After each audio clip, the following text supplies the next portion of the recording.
Alright, so we're ready to continue on with the lighting of our scene. And right now we have a very good starting point, but we need to add an HDR file so that we can start setting the mood of our exterior lights. So I'm going to open the material editor. And in here, I'm going to scroll down into textures and I'm going to create a V-Ray HDRI. So this guy is going to be our environment. So I'm going to choose an HDR file for this.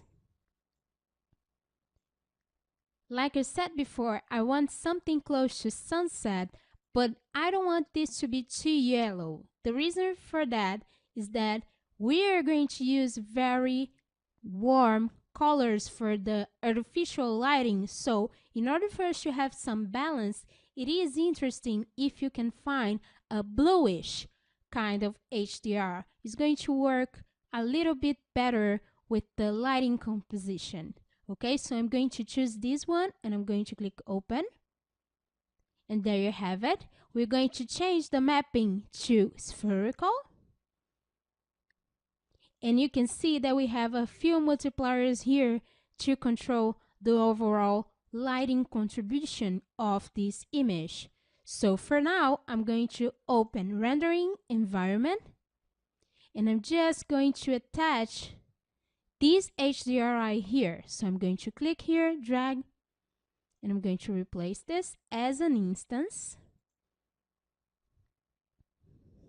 And let's just see how this looks right now. Okay, so it looks good. As you can see, the environment changed a bit because now we have different colors to associate with. And right now, the sun color is not really helping because it's way too warm. So let's change this a bit. So I still have my sun selected, and in here we can choose the color mode for our sun. I'll leave it at filter, and I'm just going to choose a bluish kind of tone. So it's a light bluish kind of tone. We don't want anything too dark. We just want it to have a little bluish tint. And also, I'm just going to rotate a little bit this image here because I think it's going to look a little bit better. So we've got this done. Let's test render. All right, looking a lot better, but I think the blue might be way too blue. So I'm just going to tweak this color here. Just make sure that we have the proper coloring of this light. And we'll rotate this even a little bit more. There you go. So I'm happy with the overall look on this. I'm just not very happy with the sun position right now, so I'm going to change this as well. I'm going to switch over my camera and try to find a better position for the sun because I don't want the sun to hit straight up front, but I do want it to be a little bit more on the front side of the scene. So I'm trying to lower the sun a little bit more. Try to reach the lighting that I want. So right now, this is a very personal kind of thing. There you go. I'm happy with the way this looks right now. And I think we're ready to start adding a few artificial lights to our scene. So let's go ahead and do that. We're going to create a few V-Ray lights. So I'm in the Create panel, Lights. I'm going to switch this to V-Ray, and I'm just going to create a V-Ray light. So any top view should do. You're just going to click and drag and create a light. There you go. And then we can place this. Let's start with the top level in the main bedroom.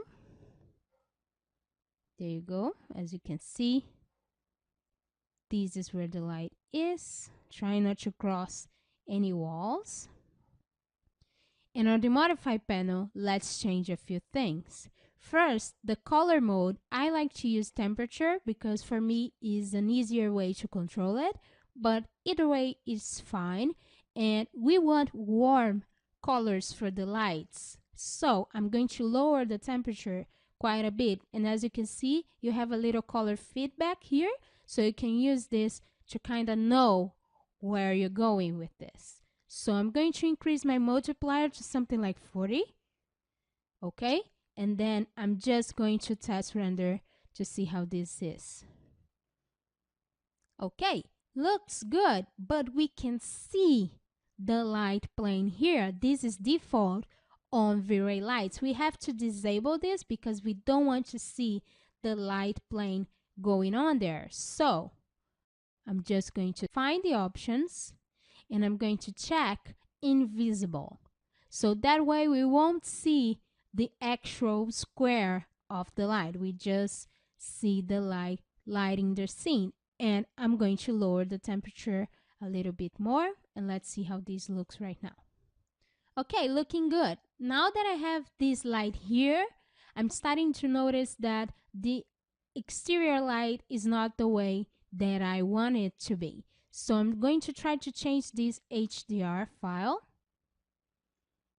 Let's choose another HDR. I'm going to try this one. And let's test render real quick. Still not really working for me, so I'll change it again. Let's try this one. All right, looking better, but right now the rest of the light doesn't seem to be where I want it to be. So I'm going to increase the exterior lighting. And just to be sure, you can increase the lighting in the sun or in the exposure. It doesn't really matter which one. So I'm going to increase the intensity to 04 and test render. So as you can see, it's a lot of tweaking from the choosing of the HDR and the setting of the light. So it takes some time.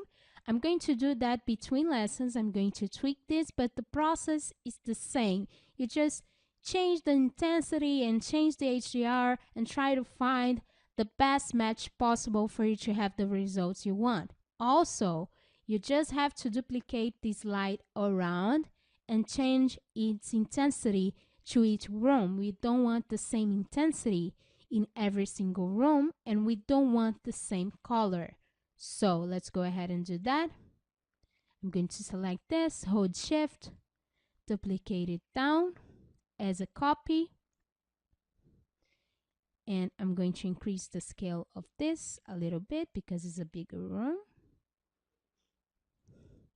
And in here, I'm just going to have a colder temperature and just test render this one. There you go. So like I said, we don't want the same temperature. We don't want the same intensity throughout the scene. So just duplicate this light to these both sides here and just light the way you think it should be lit. And in our next clip, we will move on to the IES lights. So see you guys then.